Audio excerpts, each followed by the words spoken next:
Hello and welcome to another brand new episode of the MEN1 Mosaic Podcast.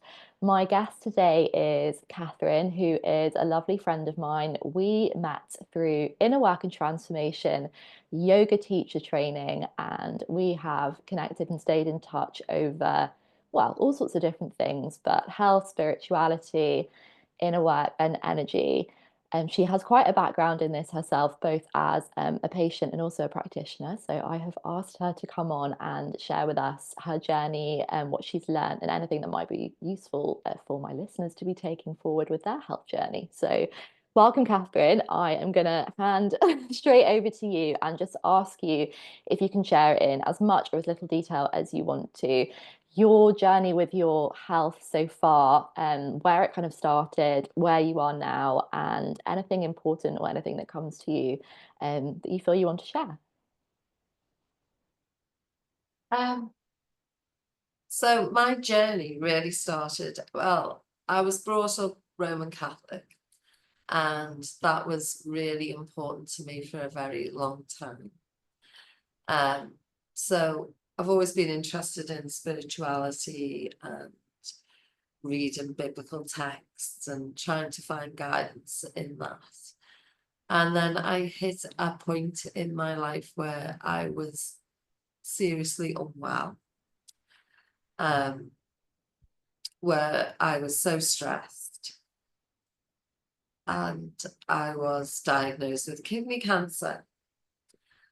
And it was literally during that episode, and I don't share this very often, but I will just share it on here because it might help people, was that I was in so much pain.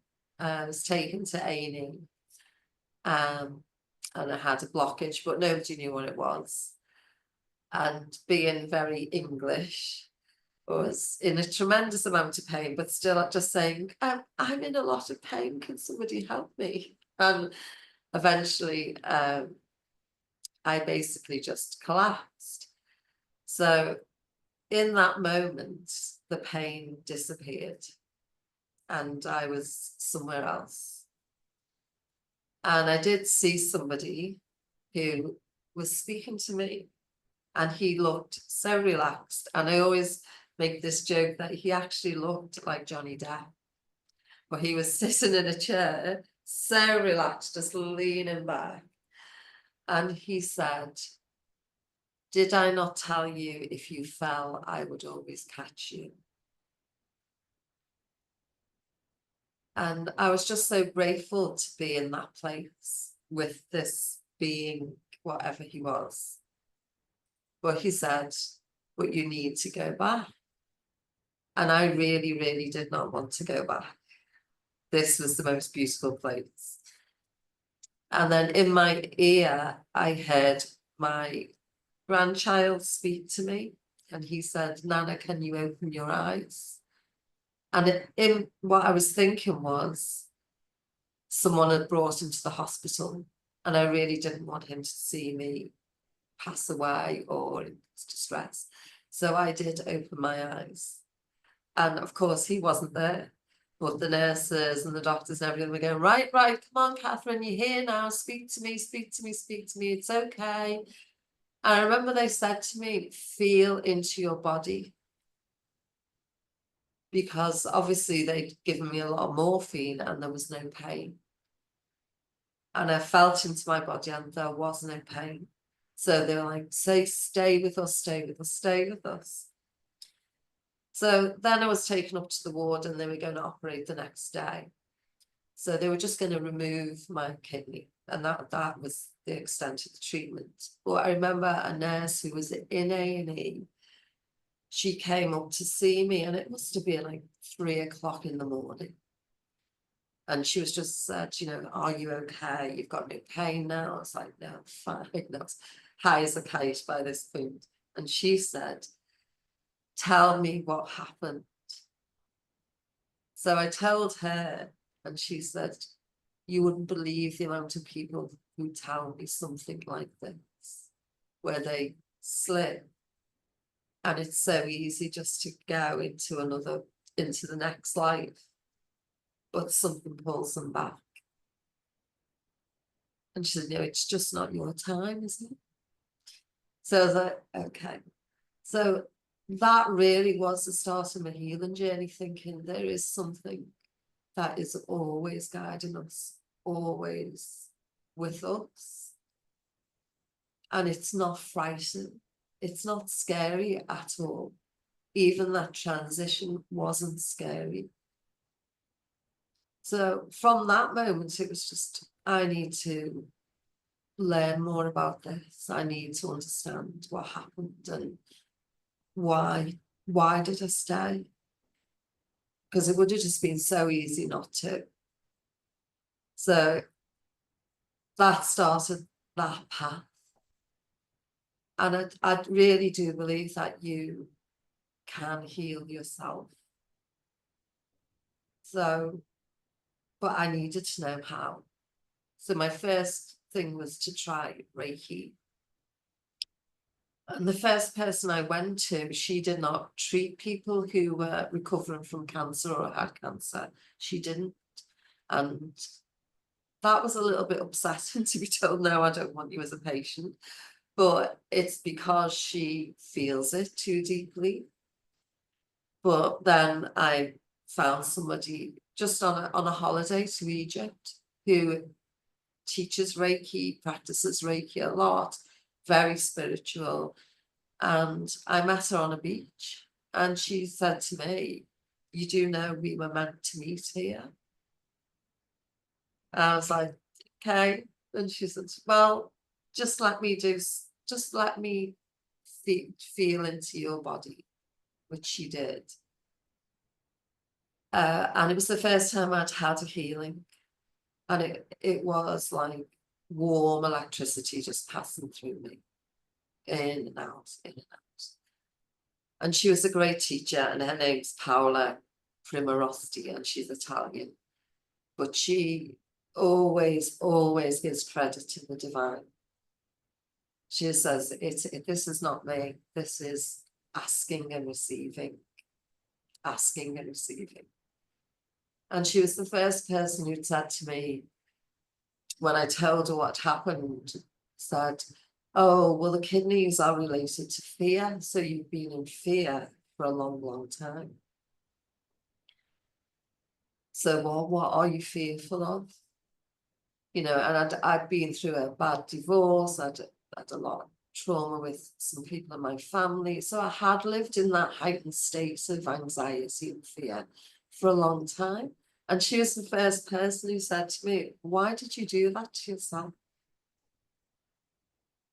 And it sounds like such a harsh question, doesn't it?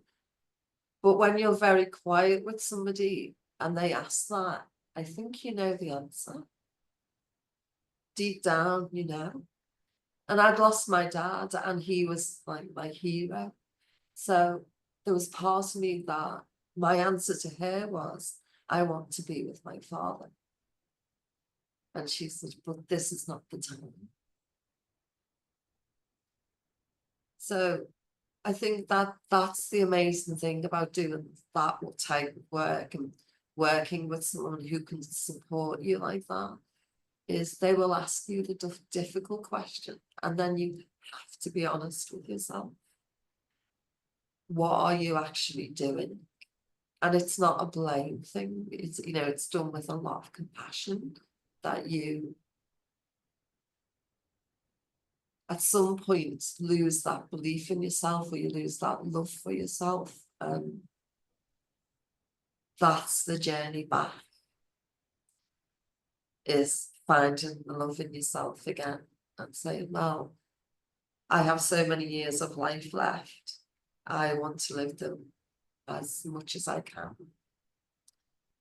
And then me going into the community with you, and then just listening to other people's stories. And now, I mean, I can remember telling that story for the first time, and it felt like the worst thing anyone could ever hear. And I cried, and I didn't even get the story out. And then I tried again, and then the story came out. And I think that's it. all part of it is losing that shame about it. You know, if you're a divorced woman, or one of your children goes off the rails, or you don't have a relationship with this person, or somehow you failed. So this spiritual path, where it's about love and self-love and compassion, it is so much more gentle, and I think it's more real. If there's nobody who can live up to these idealistic standards that I was brought up with, nobody. Or you end up doing things that are not authentic to you. So I think, yeah, finding out who you are and making those decisions that maybe are not, will disappoint people, or is important, because you mustn't disappoint yourself. So now that's what I want to do. And even though I'm teaching abroad, this is just for the experience of it. But and my journey now is trusting that I am guided, that my ancestors walk with me all the way. And I often think they would be proud of me, so, because I can do things they could never do. So that's it now. It's the trust. And I know I will stop traveling at some point, and my goal is to live in a community of people, like-minded people, and help other people who are stuck. Yeah, that's my journey so far. And I'm still learning. There's so much, as you know, that you can learn and learn and learn. Yeah. Thank you for sharing that. It's such a powerful one and fascinating, inspiring for me, because I know when we met, I was open to the idea of, healing and the woo-woo and stuff that didn't, make logical sense. But there was still a big part of me that was reserving the right for it not to happen for me. And I think hearing your journey, and if someone says to you kidney cancer, that's not like a broken ankle or a tummy ache. Like that is really quite serious. I wanted to ask, how, I mean, you're a science teacher, right? How on Yeah. earth does that very rational, logical part of your brain make space for something which is so illogical but yet makes sense at the same time?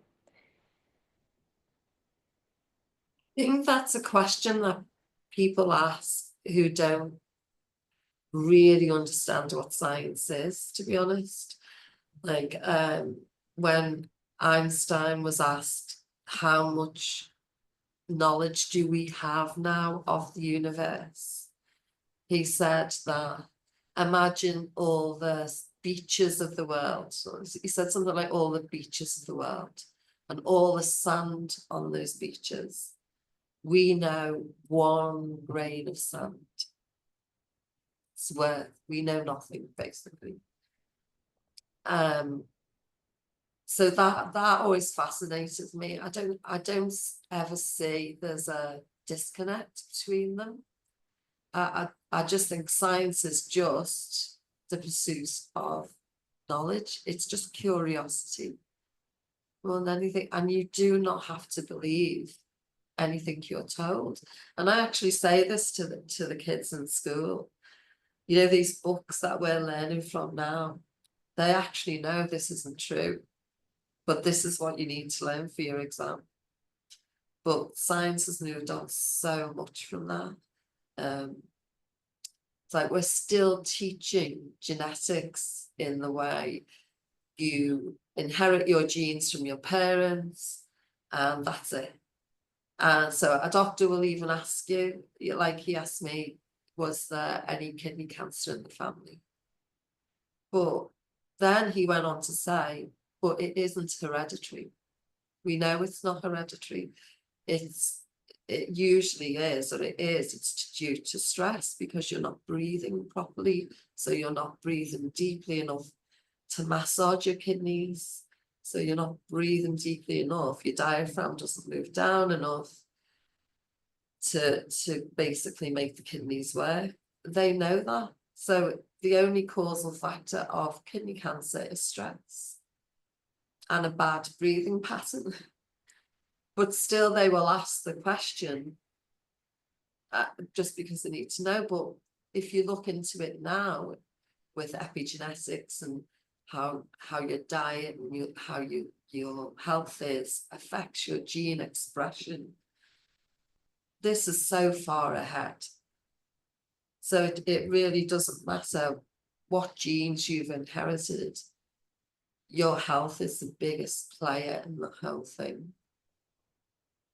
And that's just not just your physical health, it's your mental health, it's your spiritual health, it's everything, it's believing.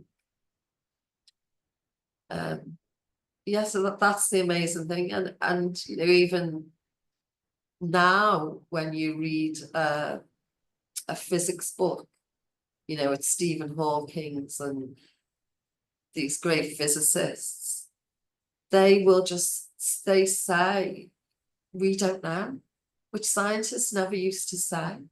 You know, they would say, oh, this is it, and this is the truth, and this is what you must believe. But now they're like, we just don't understand how this all works. You know, there's particles that when we observe them, we can monitor them and measure them. And then as soon as we take our observation away, they disappear. So we don't understand what's happening. So obviously there's some sort of interface between our consciousness and the real world, the molecular world, but we don't understand what we're doing with it. So that's it. That's what amazes me. And I remember a little boy in class said to me, what's the most famous physics equation, Miss? And I said, E equals mc squared. There's even songs written about it. And he went, okay, so what does it mean? And I'd actually never really thought about it. I was like, okay, so E is energy. The M is matter, mass. And the C squared is the speed of light. And I was just sitting there and he went, oh, okay. And I was thinking, so that means that energy can become matter and matter can become energy as long as it's moving at the speed of light. But we don't teach that you can, it's basically manifestation, isn't it? It's, you can convert energy into physical realm. So I was like, okay. So I did try, and Einstein's lectures on it are recorded and you can listen to them. They're very like grainy recordings, but they are still there. And he's trying to explain this concept. And he starts by saying, imagine you are in a hotel, but this hotel has an innumerable number of floors. And you're in the lift. So the lift stops at a certain floor and the doors open, and that is your reality. But then the lift doors close and it moves on, and you opens up to a totally different world, a totally different reality. But actually they're all happening at the same time. It's just that we as humans can't see this. And so I was like, that's an amazing way of explaining that everything is always happening. But he says, but then you choose what your reality is. You're entering that reality and flowing with it. So how his mind worked is just, but that's and then his whole purpose was to try and prove this was correct. And there is a beautiful letter that he wrote to his daughter, which said the whole purpose of his work was to prove that everything was energy, really. And the core energy of the universe is love. So you have to believe in a benevolent universe. If you believe that, then it's your truth. If you believe that it's working against you, then that's also true. So if somebody asks me, how can you believe in God or the divine and be a scientist, I think, well, now that's the way science has completely shifted. Even, with the whole thing in COVID, whatever people believed was their truth. It was what they believed in, so it was true for them. So, but it was important. I think that was a major thing, because it made people trust themselves more. Whatever they believed, what their gut instinct told them was what they should have been doing. So now I think it's good that, even though I am a science teacher, I do believe that never trust anyone more than yourself, because you know what's best for you. Yeah, take advice, take guidance, but always come back to yourself. That's the most important thing. And science should teach people to question.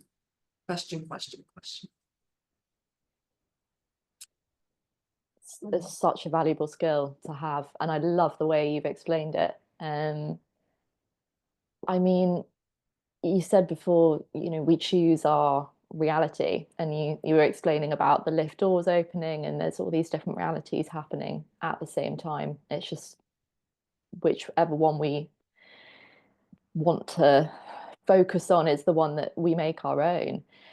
I mean, this might sound strange to some listeners who maybe don't have much exposure to the world of energy or spirituality, but what I was thinking when you were explaining that was, you chose your healing. You could have chosen to not heal, even if that had been your path, you wouldn't have necessarily consciously been thinking of it like that. But the fact of the matter is, you chose to heal your cancer. Mm. How?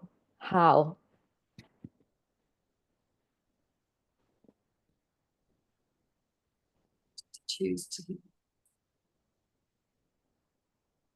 I felt like life was too precious not to. Mm. And no matter what was happening in my life that was making me so unhappy, I could choose the unhappiness, or I could choose the happiness. So even though now my life is not perfect, there's things that I regret, and there's things I would have done differently. I make that choice, and I think it's a choice that you make all day, every day. I am still going to enjoy this time I have now. So that's the choice. And focusing on me has to be the number one choice. And surrounding myself with people who also believe I can heal also. So going to people who also trust in the way I do, that it will happen.